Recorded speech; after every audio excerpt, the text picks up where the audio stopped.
Hi all, welcome to another unedited thoughts. I actually wanted to touch on something which has been more prevalent recently with the release of Metaphor.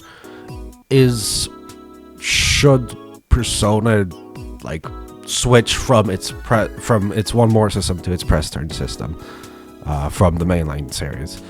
As we know, interestingly enough, Metaphor just has the press turn system, which for a lot of spin-offs with Mega 10, that's usually not the case. They usually have their own thing. I mean, obviously Raito is completely different, but Persona has the one more system.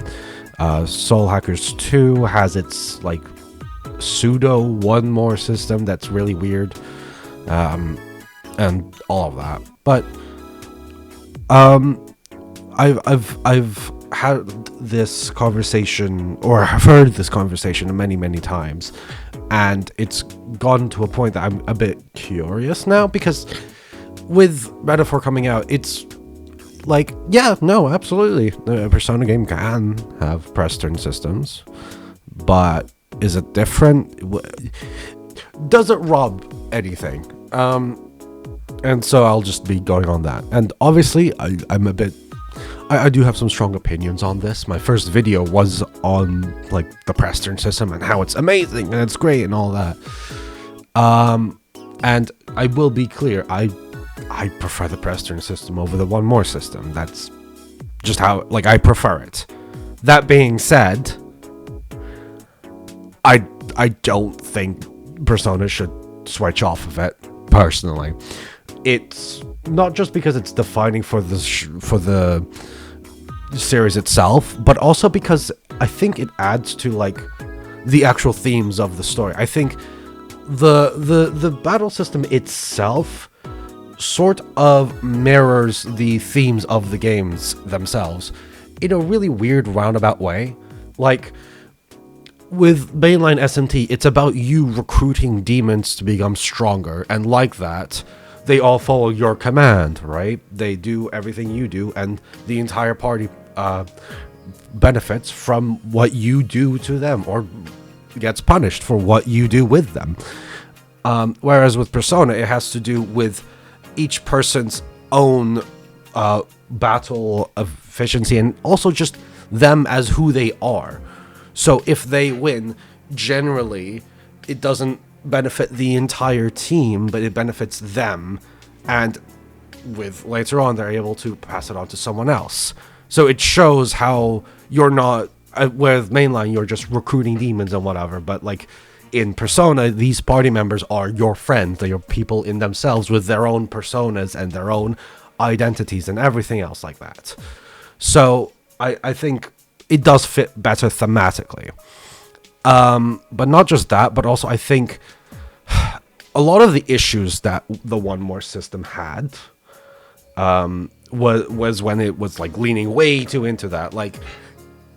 The main issue I can think of for the one more system is when you have hit a weakness or something else, and you just it would benefit so much if you were to give it to your another party member, but you just can't.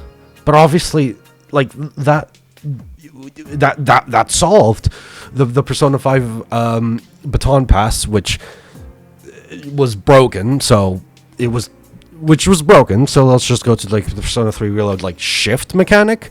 Perfect. That's all of the issues with the one more system is done. Do I prefer it to the press turn system? No, not really. No.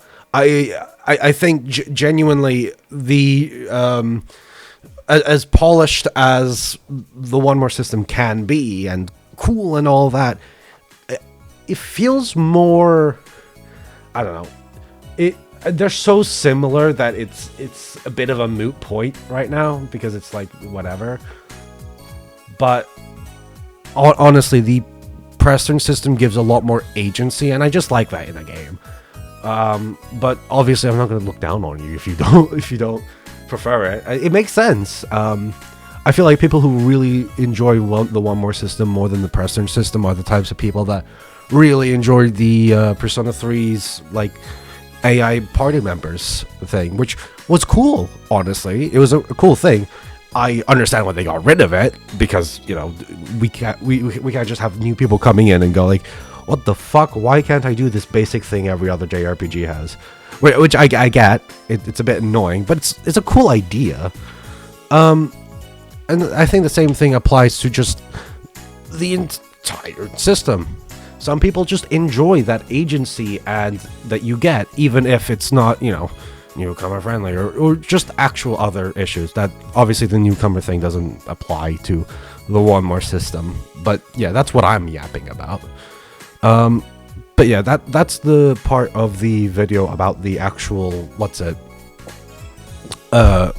press turn system and all of that. So if that's all you wanted to hear, you can go off right now. The rest is mostly just about stuff I wanted to talk about the channel. So if you're okay with sticking around, that's cool. But don't feel any pressure to. Obviously, don't feel pressure to stay on a YouTube video that you have no agency. Whatever. I just want to say the growth was insane, and I'm so fortunate to be able to do this YouTube channel. It's so weird seeing people make paragraphs about stuff I just mentioned, and it's just so cool to see people enjoying the things I do. And that's awesome. That being said, I've seen a dip in views lately. Maybe I've just been making worse videos. I don't know. I'll figure it out.